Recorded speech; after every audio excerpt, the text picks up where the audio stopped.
চনৰ পৰা ৩,০০০ টকাতে কাম কৰিছে। এতিয়া আমি বহুত আন্দোলন কৰাৰ পিছত আমাক ১,০০০ টকা বঢ়াইলে ৪,০০০ কৰিলে।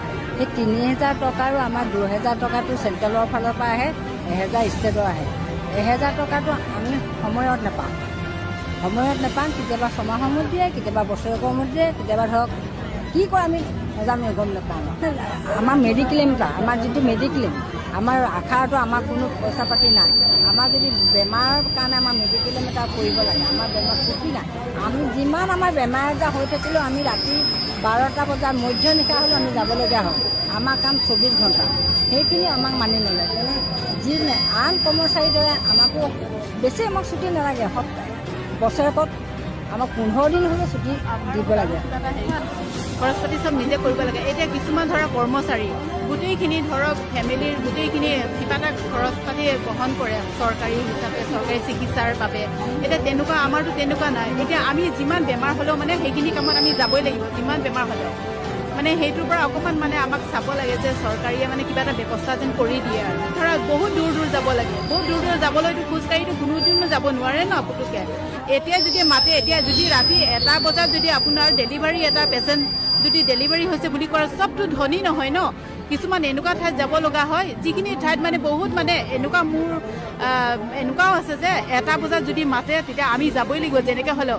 আমিতো মিষ্টাৰক লৈ যাব নোৱাৰোঁ তাত, অকলে লগৰ কেইজনীক লৈ কিনে যাব পাৰোঁ। তেতিয়া যাতে অহা যোৱা কৰিবলৈ কিবা এটা যেন ব্যৱস্থা কৰি দিয়ে। এতিয়া স্কুটিৰ কথা আমি সকলোৱে দাবী কৰিছোঁ, যেতিয়া সেইখিনি অকণমান সোনকালে যাতে কৰি দিয়ে, সেইখিনি আমাৰ কাৰণে বহুত মানে আমাৰ কোনো প্ৰটেকশ্যন নাই। আমাক যদি কোনোবাই ৰাস্তাত মাৰ্ডাৰো কৰি দিয়ে, আমাৰ প্ৰটেকশ্যন নাই। সেইখিনিও চৰকাৰে আমাৰ দায়িত্ব নাই দিয়াৰ জৰিয়তে আমি মানি নলওঁ। আমাক ২১,০০০ টকা লাগে, স্কুটি লাগে, এটা ৰিপৰ্ট আমাৰ পৰা লাগে, কিন্তু আশাবিলাকৰ কাৰণে একোৱে কৰা নাই। আমি আজিলৈকে একো ফেচিলিটি পোৱা নাই। আজি স্বাস্থ্যমন্ত্ৰীয়ে ইমান যে অসম স্বাস্থ্য বিভাগত ইমান উন্নত হ'ল বুলি তেখেতে যে মানে কি কয় ৰাষ্ট্ৰীয় পুৰস্কাৰ পালে। তেওঁ ৰাষ্ট্ৰীয় পুৰস্কাৰ কাৰ পৰা পালে? কোনে তেওঁক ৰাষ্ট্ৰীয় পুৰস্কাৰ পোৱাৰ যোগ্যতা তেওঁক কোনে দিলে? আমাৰ এই আশাকৰ্মীসকলে ঘৰে ঘৰে গৈ এইবোৰ বিচাৰি আনি মানে প্ৰত্যেকটো সমস্যা সমাধান কৰাৰ কাৰণে তেওঁ আজি এই ৰাষ্ট্ৰীয় মৰ্যাদা তেওঁ পাবলৈ সক্ষম হৈছে। কিন্তু আশাকৰ্মীৰ ফালে তেওঁ এবাৰো উভতি চোৱা নাই।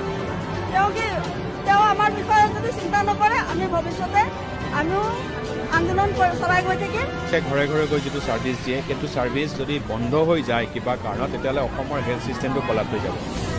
কিন্তু তাৰ বিপৰীতে এওঁলোকক যিটো দিব লাগে, তেওঁলোকৰ যিটো প্ৰাপ্য মজুৰি, সেই মজুৰিটো নায়েই।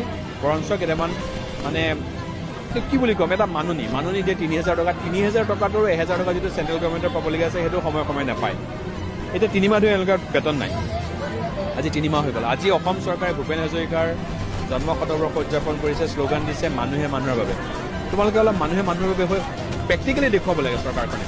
এইসকল মানুহ নহয় নেকি, নে পশু, নে কি?